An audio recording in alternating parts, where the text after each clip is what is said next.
Um jovem negro é confundido com um criminoso e é humilhado, agredido e levado preso pelos polícias injustamente, mas então ele faz isso. Alexandre era um jovem negro, de 18 anos, que sempre se destacou por sua tranquilidade e dedicação aos estudos. Filho de uma família negra de classe média, ele cresceu cercado por amor, boas influências e educação de qualidade. Seu pai, Eduardo, era um advogado renomado na cidade, conhecido por sua integridade e luta constante contra as injustiças. Já sua mãe, Antônia, uma mulher forte e carinhosa, sempre esteve presente para apoiar o filho em todas as etapas de sua vida. Desde pequeno, Alexandre foi ensinado a valorizar a educação como um caminho para o sucesso, e ele levava isso muito a sério. Desde cedo, Alexandre demonstrou ser um aluno dedicado e curioso. Os livros sempre foram seus companheiros, preenchendo suas tardes e noites com novas descobertas. Seu quarto era um espaço organizado, onde as prateleiras estavam repletas de volumes de matemática, física e literatura. Ele gostava de estudar no silêncio da casa, enquanto Antônia preparava o jantar e Eduardo revisava documentos no escritório. Vai descansar um pouco, Alexandre. Não se esqueça de que é importante ter um equilíbrio, dizia Eduardo, observando o filho por cima dos óculos. Alexandre sorria de volta, levantando-se para dar uma pausa, mas sempre com a mente focada em seus objetivos.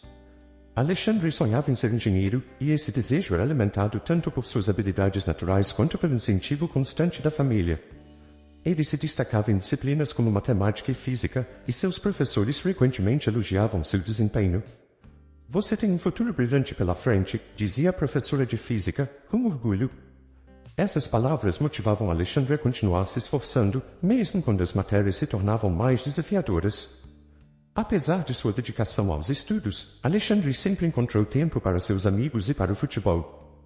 Todas as tardes, após as aulas, ele corria para o campinho de terra batida no bairro, onde se reunia com os amigos para jogar bola.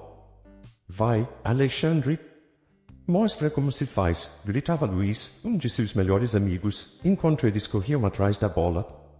O futebol não era apenas um esporte, mas um momento de descontração e alegria, onde Alexandre podia ser apenas mais um garoto correndo descalço pela terra, longe dos cálculos e das equações. Nos fins de semana, Alexandre costumava frequentar a biblioteca pública da cidade. Ele passava horas imerso em livros que iam além do currículo escolar, buscando conhecimento sobre engenharia, tecnologia e até filosofia. Às vezes, seus pais o acompanhavam, tornando o passeio em família um ritual de aprendizado e conexão. Este aqui fala sobre a história da engenharia civil, pai, comentava Alexandre, mostrando um livro grosso e pesado. Eduardo sorria, sempre orgulhoso do interesse do filho em expandir seus horizontes. Além de ser um excelente estudante, Alexandre era uma pessoa solidária. Ele ajudava os colegas que tinham dificuldades com as matérias, oferecendo explicações e dicas de estudo. Não entendo como você consegue resolver isso tão rápido, Alexandre, dizia Letícia, uma amiga da escola. Alexandre, pacientemente, explicava cada passo, com a calma de quem realmente gostava de ensinar e compartilhar seu conhecimento. Ele sabia que, para muitos, a educação era a única chance de um futuro melhor, assim como para ele. A vida de Alexandre era simples, mas cheia de significado. Ele estava determinado a ingressar em uma boa universidade e realizar o sonho de se tornar engenheiro. A pressão do vestibular o motivava a estudar ainda mais, e ele passava as noites revisando exercícios complicados, sempre com um caderno cheio de anotações ao lado. Você vai conseguir, meu filho. Estamos muito orgulhosos de você, dizia Antônia, enquanto lhe trazia um lanche para que ele não precisasse parar de estudar. Alexandre agradecia, sentindo-se fortalecido pelo apoio constante dos pais. Com um futuro promissor pela frente, Alexandre tinha tudo o que precisava para seguir adiante, uma família amorosa, amigos leais e uma determinação incansável. Ele jamais imaginaria que, em uma tarde comum, sua vida mudaria drasticamente. Para Alexandre, o mundo parecia cheio de possibilidades, e ele acreditava que, com esforço, poderia alcançar todos os seus sonhos. O que ele não sabia era que uma simples caminhada de volta para casa seria o início de uma jornada que transformaria sua vida para sempre. Era uma tarde comum, e Alexandre voltava para casa após mais um dia de aulas e futebol com os amigos. Vestia uma camisa azul e carregava sua mochila preta, onde guardava seus livros e cadernos. O sol já se punha no horizonte, pintando o céu com tons alaranjados, quando ele dobrou a esquina da rua de sua casa. Sem aviso, um carro de polícia freou bruscamente ao lado de Alexandre e 2 policiais desceram rapidamente, com expressões duras e ameaçadoras. Ei, você aí! Parado, gritou um dos policiais, um homem alto e corpulento, com um olhar que transbordava agressividade. Alexandre, assustado, parou imediatamente, sem entender o que estava acontecendo. Antes que pudesse perguntar algo, o outro policial, um homem de meia-idade com um olhar frio, se aproximou empurrando Alexandre contra o muro. Levanta as mãos, vagabundo, ordenou ele, com a voz carregada de desprezo. Alexandre, confuso, obedeceu, mas mal teve tempo de reagir quando o primeiro policial o revistou de forma agressiva, puxando sua mochila e jogando-a no chão. O que está acontecendo? Eu não fiz nada, Alexandre tentou explicar, mas suas palavras foram interrompidas por um tapa forte no rosto. Cala a boca, moleque! A gente sabe bem o tipo de merda que você faz, esbravejou o policial corpulento, sem disfarçar o ódio. Alexandre recuou com a dor, levando a mão ao rosto, enquanto outro policial vasculhava sua mochila como se procurasse algo incriminador. Tudo que encontrou foram cadernos, livros de física e uma garrafa de água. Isso não prova nada, marginal, disse ele, jogando os pertences de Alexandre de volta no chão. Alexandre tentava manter a calma, mas o medo e a indignação o dominavam. Eu estou voltando da escola. Eu não fiz nada errado, disse ele com a voz trêmula, tentando segurar as lágrimas que se acumulavam em seus olhos. Os policiais riram, um riso seco e cruel. Claro, só porque você está de uniforme e tem esses livrinhos aí e acha que a gente vai acreditar. É sempre a mesma história. Acha que vai enganar a gente porque finge ser estudioso, zombou o policial mais velho, enquanto Alexandre olhava ao redor, procurando ajuda. Mas as pessoas que passavam evitavam contato visual, com medo de se envolver.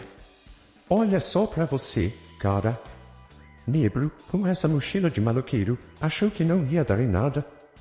Acha que por ter esse jeitinho de estudante ninguém vai te notar, né? Disse o primeiro policial, empurrando Alexandre novamente contra o muro. Alexandre tentou argumentar mais uma vez. Eu sou inocente. Só estou voltando para casa. Vocês estão cometendo um erro, insistiu. Mas as palavras de Alexandre só pareciam atiçar ainda mais a raiva dos policiais. O segundo policial o segurou pelo colarinho e o puxou com força. Não adianta tentar se fazer de santinho, preto safado. A gente sabe bem o que vocês fazem por aqui, rosnou, com o rosto próximo ao de Alexandre. Alexandre começou a chorar, não de medo, mas de frustração e impotência. Ele sabia que estava sendo vítima de um preconceito escancarado, mas não havia nada que pudesse fazer naquele momento para provar sua inocência.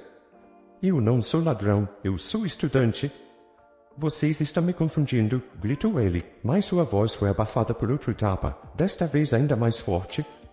Alexandre cambaleou, segurando-se no muro para não cair. As lágrimas agora corriam livremente pelo seu rosto, e ele se sentia cada vez mais vulnerável. O policial corpulento, irritado com a insistência de Alexandre, o jogou no chão e começou a chutá-lo sem piedade. Fica quieto, moleque. Tô cansado dessa merda de sempre ter que ouvir esse chororô de vocês, dizia, entre chutes que acertavam as costas e as pernas de Alexandre. As pessoas que assistiam à cena não faziam nada, algumas gravavam de longe, mas ninguém se atrevia a intervir.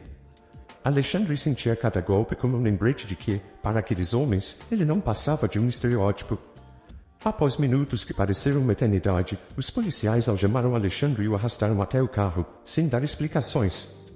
Você está preso, seu merda. E pode chorar à vontade, porque ninguém vai acreditar em você, disse o segundo policial, enquanto o empurrava para dentro do veículo. Alexandre tentou argumentar uma última vez, mas um soco no estômago calou. Ele se encolheu no banco traseiro, sentindo a dor física e emocional daquele momento. Quando chegaram à delegacia, Alexandre foi jogado em uma cela suja e fria, onde mal havia espaço para se sentar.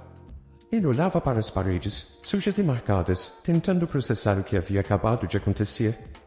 Isso não está certo e eu sou inocente, murmurava para si mesmo, enquanto as lágrimas continuavam a escorrer. Ele sabia que era verdade, mas também sabia que, para aqueles policiais, isso não importava. Para eles, Alexandre era apenas mais um jovem negro, e isso, para eles, bastava para condená-lo. Na cela fria e úmida, Alexandre se sentia perdido. O ambiente era hostil, com um som constante de portas se fechando e o eco das vozes dos outros detentos. Cada minuto parecia uma eternidade, e a dor dos golpes ainda marcava seu corpo. Sentado no canto da cela, ele abraçava os joelhos e tentava segurar o choro. Não conseguia entender como tudo tinha acontecido tão rápido, como sua vida havia virado de cabeça para baixo em uma tarde comum. Ele pensava em seus pais, na reação que teriam ao saber o que tinha acontecido, e isso enchia de medo e angústia. Enquanto Alexandre aguardava sem respostas, do lado de fora, Eduardo e Antônia estavam desesperados. Eduardo havia recebido a ligação do advogado que soubera da prisão de Alexandre e correu imediatamente para a delegacia. Meu filho não é um criminoso. Isso é um absurdo, exclamou Eduardo ao policial de plantão. Mas suas palavras pareciam não surtir efeito. Seu filho estava no lugar errado, na hora errada. Ele se encaixa na descrição, respondeu o policial, de forma seca e desinteressada, sem nem olhar para Eduardo. Isso é um erro terrível. Quero falar com o delegado agora, insistiu Eduardo, mas os policiais continuavam a tratá-lo com desdém. Antônia, em casa, estava desesperada, chorando sem parar enquanto aguardava notícias. Ele não fez nada de errado, Eduardo. Nosso filho é um bom menino. Não pode ser verdade, dizia ela entre soluços, tentando encontrar algum consolo nas palavras do marido. Eduardo tentava manter a calma, mas por dentro sentia a mesma raiva e frustração. Ele sabia que Alexandre era inocente, mas também sabia que, muitas vezes, a cor da pele de uma pessoa pesava mais do que qualquer prova ou argumento. Enquanto isso, Alexandre foi levado para uma sala de interrogatório, onde 2 policiais o guardavam. Um deles era o mesmo que o havia agredido na rua. Você vai falar ou vai continuar fingindo que é estudante bonzinho? Provocou o policial corpulento, jogando uma pilha de papéis na mesa. Alexandre olhou para os documentos, não havia nada que o ligasse ao crime, mas isso pouco importava. Eu já disse, eu não sei do que vocês estão falando. Eu estava voltando da escola, repetiu Alexandre, mas sua voz estava fraca, quase sem esperança. O segundo policial, mais calmo, mas igualmente frio, encarou Alexandre. Você acha que porque é filho de advogado pode escapar fácil, né?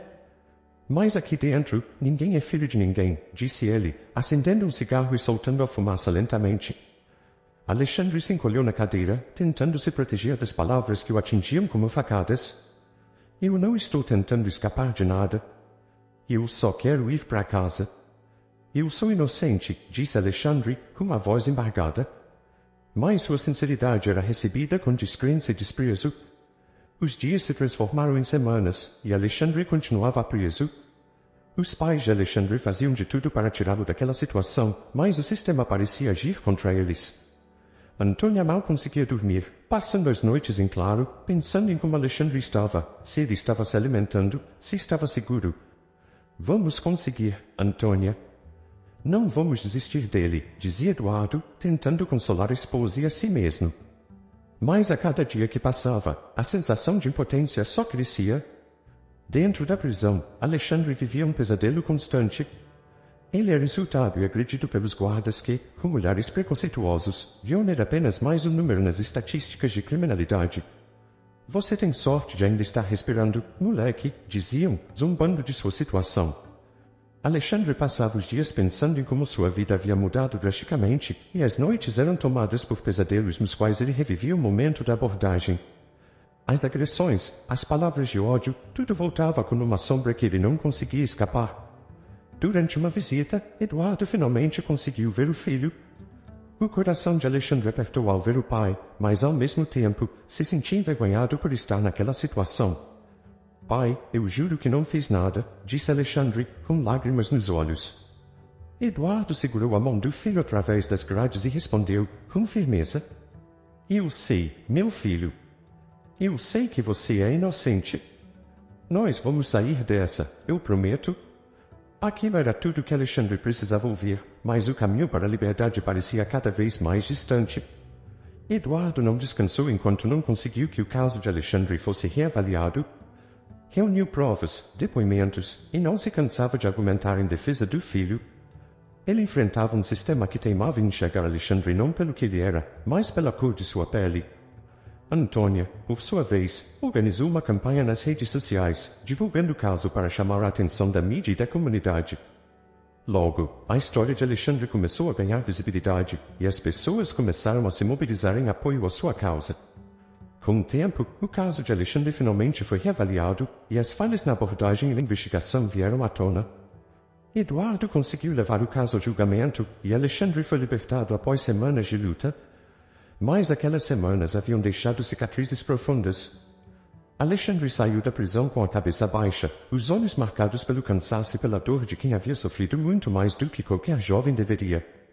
Ele abraçou os pais, tentando encontrar algum consolo, mas sabia que nada apagaria o que havia vivido. Após a libertação de Alexandre, o sentimento de alívio era misturado com a indignação e o trauma das semanas passadas na prisão. Eduardo e Antônia fizeram de tudo para confortar o filho, mas sabiam que aquele período havia deixado marcas profundas. "Estou tão feliz que você está em casa, meu filho", disse Antônia, enquanto o abraçava com força. Alexandre abraçou de volta, sentindo o calor e o carinho de sua mãe, mas seus olhos permaneciam distantes, ainda processando tudo o que havia acontecido. O retorno para casa, um lugar que sempre foi seu refúgio, agora parecia estranho e diferente. Eduardo, determinado a buscar justiça, moveu um processo contra os policiais envolvidos e contra o próprio Estado, alegando a prisão injusta e o abuso de autoridade.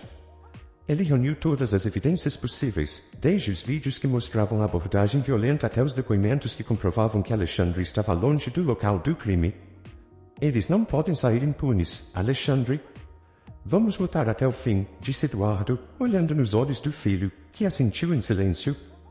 Alexandre sabia que aquela luta não era apenas por ele, mas por todos que, como ele, foram vítimas de um sistema que julgava pela cor da pele. O julgamento foi longo e cheio de momentos tensos. Alexandre teve que reviver cada detalhe daquela tarde de semanas que passou na prisão. Ele subiu ao banco de testemunhas, nervoso, mas decidido a contar sua verdade. "Eu sou um estudante. Nunca estive envolvido em nada errado. Eu só estava voltando para casa quando fui abordado", começou ele, com uma voz trêmula, mas firme. Os advogados de defesa tentaram desqualificar seu testemunho, mas cada argumento preconceituoso dele só reforçava a injustiça que Alexandre havia sofrido.